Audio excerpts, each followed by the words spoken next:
बिस्मिल्लाहिर्रहमानिर्रहीम। अस्सलाम वालेकुम नाज़रीन, आप यूट्यूब चैनल देख रहे हैं। मैं इमरान खान हूँ। पाकिस्तान के मीडिया ने इसको जैसे पोर्ट्रे किया है, खेल उससे बहुत मुख्तलिफ है। यानी मीडिया पाकिस्तान का बता रहा है कि इदारे के अंदर एहतसाब का निज़ाम बड़ा अच्छा हो गया। हालांकि अगर एहतसाब का निज़ाम इदारे में अच्छा होता तो फिर बहुत सारे और लोग भी फंसते, और अगर अच्छा निज़ाम होता तो इस्तिस्ना तो ना होता। यानी एक आदमी का एहतसाब आप सारी जिंदगी नहीं कर सकते, इसलिए कि उन्होंने इस्तिस्ना ले लिया। मैं फील्ड मार्शल आसिम मुनीर साहब की बात कर रहा हूँ। नंबर दो, जो बात पाकिस्तान के मीडिया में बहुत फैलाई गई वो ये है कि जो किया अकेले फैज हमीद ने किया। वो फैज हमीद कोई धर्मेंद्र है, या फैज हमीद कोई अकेला टार्जन है, कोई अकेला कोई बहुत सुपरमैन है या आयरन मैन है कि वो अकेले ही सारे कारनामे करता जा रहा था और पूरी फौज के अंदर किसी को पता ही नहीं था। यानी इतनी बड़ी चेन ऑफ कमांड होती है, सबको डूब मरना चाहिए कि अगर उनका एक डीजीआई से इतना तगड़ा हो गया था कि वो अपनी मर्जी से जो दिल करता था और फिर तबाही फेर दी, बड़े बेपर दिए। ये जितने आपको नमूने टीवी चैनल पर उछलते कूदते गालम गलोच करते नजर आ रहे हैं कि ये कर देंगे फैज को, वो कर देंगे, इनमें से एक नर का बच्चा नहीं गया गवाही देने के लिए। मिलिट्री कोर्ट में कोई एक तो चला जाता ना। ये यहां बैठ के छलांगे मार रहे हैं, ये भी किया था, वो भी किया था, ऐसे भी हुआ था, वैसे भी हुआ था। इस प्रेस रिलीज के अंदर रहते हुए इसको सहारा बनाकर ये सारे लोग खेल रहे हैं, लेकिन इनमें से एक भी ऐसा नहीं है जिसके पास कोई सबूत होते और वो अदालत में जाकर मिलिट्री कोर्ट में ये कहता कि जनाबे अली ये फैज हमीद ने किया और इसके ऊपर फैज हमीद को ये सजा दी जाए। तो ऐसी तो कोई बात हुई नहीं। अच्छा, एक चीज मैं आपके सामने और रखता हूं, बड़ी इंटरेस्टिंग है। फैज हमीद पर सियासत में मुदाखलत और इख्तियारात के गलत इस्तेमाल का जो इल्जाम लगा है ना, ये बेशक बहुत ठीक इल्जाम है और इस पर सजा होनी भी चाहिए। मगर फैज हमीद का जितना मर्जी घटिया किरदार हो, आज जो कुछ हो रहा है या फैज हमीद के जाने के बाद जो कुछ हुआ, क्या वो बेहतरी आ गई उसमें? यानी मैं चंद चीजें आपके सामने रखता हूं जो फैज हमीद के जाने के बाद हुई है। फैज हमीद ने प्रोग्राम बंद करवाए टीवी के ऊपर लोगों के, सियासत में मुदाखलत की और नवाज शरीफ की फैमिली को डील लेकर दी, नैब को इस्तेमाल किया बाजू मरोड़ने के लिए। पाकिस्तान तहरीक इंसाफ के साथ मिलकर भी कार्रवाई की, पाकिस्तान तहरीक इंसाफ के खिलाफ भी कार्रवाई की। ये बिगड़ के दोनों तरफ खेलता रहा अपने जाती फायदे के लिए। और कुछ लोग कहते हैं ये आर्मी चीफ बनना भी चाहता था, इसके लिए पीएमएलएन के पास भी चलकर गया था, मुझे बना दे, मैं ये कर दूंगा वो कर दूंगा इमरान खान को। ये सारी चीजें हमें याद है, कोई भूले नहीं है। फैज हमीद का बड़ा घटिया किरदार था, लेकिन फैज हमीद के जाने के बाद क्या हुआ ये देख लें।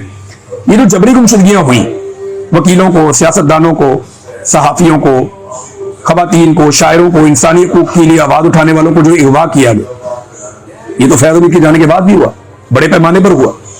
ये पूरा इलेक्शन 8 फरवरी 2024 का जो चोरी हुआ, ये तो फैज हमीद के जाने के बाद चोरी हुआ। फिर अरकान असम्बली और उनके घरों की खवातीन के अगवा और जो तशद्दुद के वाकयात हैं, ये जो आईनी तरमीम के मौके पे गंद मारा है। फैज हमीद बहुत घटिया आदमी था, लेकिन उसके बाद ये क्या किया, किसने किया? फैज हमीद तो चला गया था। फिर जजों और सियासतदानों के कमरों में जो कैमरे निकले हैं वो कैसे निकले हैं? हाई कोर्ट के जजों ने लिख कर दिया बाकायदा कि एजेंसियां हमारे काम के अंदर मुदाखलत कर रही है, हम पर दबाव डाल रही है। और 2-2 घंटे की सियासत से भरपूर प्रेस कॉन्फ्रेंसें जो हुई हैं, ये तो फैज हमीद के जाने के बाद हुई हैं। फिर सियासी लीडर को सिक्योरिटी थ्रेट और एक वजीर आला को कुत्ता तक कह डाला, ये तो फैज हमीद ने नहीं कहा था। तो ये इन लोगों को भी सजाएं मिलनी चाहिए जो अब कर रहे हैं। फैज हमीद की तो बड़ी अच्छी बात है। फिर इसके बाद आप ये देखेंगे जबरदस्ती की आईनी तरमीम करवाई गई। सियासी जमातें गवाही दे रही हैं कि किस तरह रजीम चेंज ऑपरेशन हुआ। फिर निहत्ते सियासी कारकुनों पर फायरिंग के वाकयात हुए और उसके अलावा इमरान खान पर सैकड़ों मुकदमात भी बनाए गए, कागजात नामजदगी छीने गए और सहाफियों और सियासतदानों पर सैकड़ों मुकदमात बनाए गए, दर्जनों सहाफियों के प्रोग्राम और बंद करवा दिए गए। अगर फैज हमीद ने यह सारा जुल्म किया था ना, तो उससे 10 गुना जुल्म अब भी हो रहा है।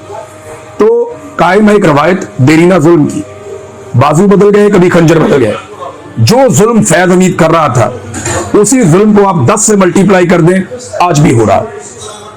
फैज हमीद के बाद आने वाले जो DGISI थे, उन्होंने कुछ नहीं सीखा। उन्होंने सियासत में बदतरीन जो सियासत के अंदर मुदाखलत है वो जारी रखी, जुल्म और बर्बरियत और फस्तायत को बतौर हथियार इस्तेमाल किया, और जो कुछ पाकिस्तान में किया उसके नताइज पूरा पाकिस्तान आज भी भुगत रहा है। अब नाज़रीन, मुझे ऐसा लगता है कि जो तफसीली फैसला है ना, ये वो जल्दी नहीं आने वाला और ये जल्दी पब्लिक नहीं किया जाएगा और शायद किया ही ना जाए।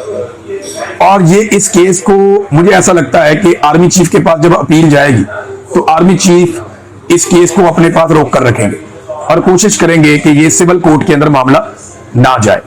ये मैं आपको कह रहा हूं, मेरी गट फीलिंग है, मुझे लगता है, क्योंकि ये मामला अगर सिविल कोर्ट के अंदर गया ना तो बहुत सारे पर्दा नशीनों के नाम आ जाएंगे। बहुत सारी ऐसी चीजें पाकिस्तान और बैनुल-अक़वामी मीडिया पे खुल जाएंगी जो पाकिस्तान की मिलिट्री एस्टेब्लिशमेंट कभी नहीं चाहती कि वो खुले। लिहाजा इस सारे खेल को अपनी मुट्ठी में रखा जाएगा और अब बतौर एक टूल के इस फैसले को इस्तेमाल किया जाएगा।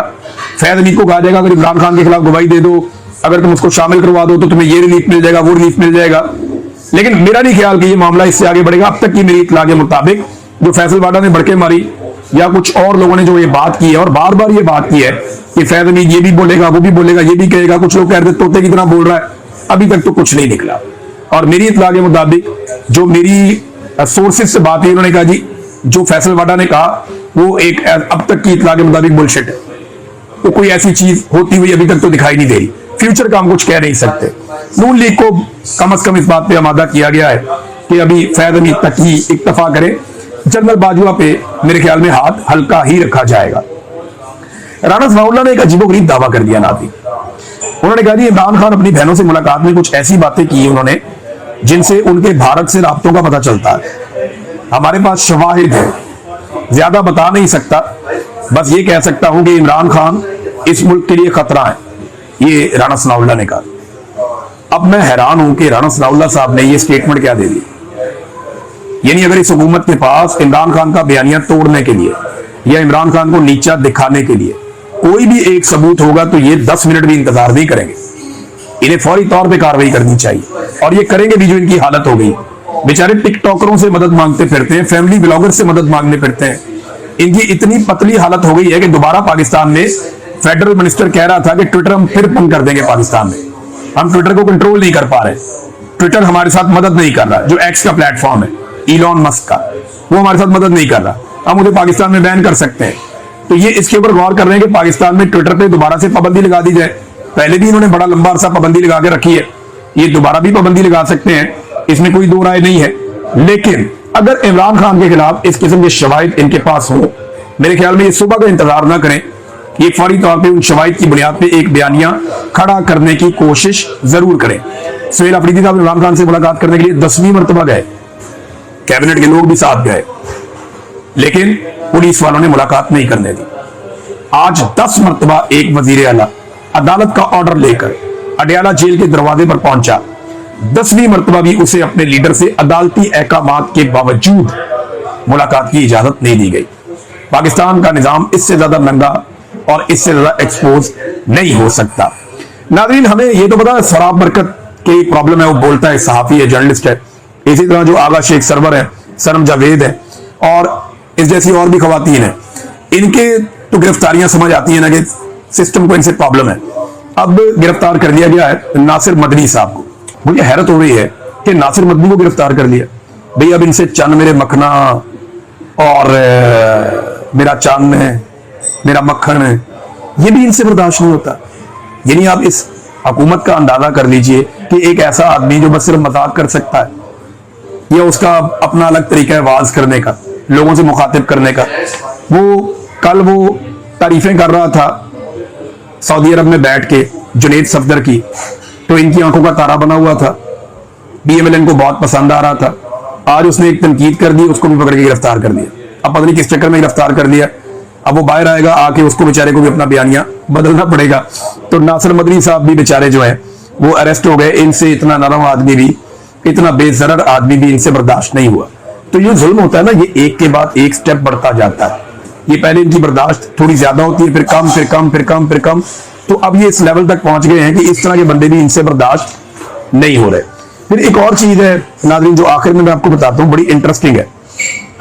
ये स्टेटमेंट दिया नजीर अहमद भट्ट साहब ने 11 दिसंबर 2025 को, कल के दिन स्टेटमेंट दिया। स्टेटमेंट आप सुने, आपके 14 तबक रोशन हो जाएंगे। ये नजीर अहमद भट्ट साहब जो है ना, ये चेयरमैन नैब है, लेफ्टिनेंट जनरल है, रिटायर्ड नजीर अहमद भट्ट साहब। ये कहते हैं कि 2.5 साल में नैब ने 11,400 अरब से जायद रिकवरी की है। हम 5300 अरब पे रो रहे थे, 5,300 पे। उन्होंने बता दिया जी ये 2.5 साल में 11,400 अरब से जायद की रिकवरी की है। और उन्होंने उसका बताया कि डॉलर में ये कितने हैं। वो कहते हैं ये 40 अरब अमेरिकी डॉलर्स के बराबर है। अब मेरा सवाल ये है कि पाकिस्तान 1 अरब अमेरिकी डॉलर के लिए तरसता है, तड़पता है।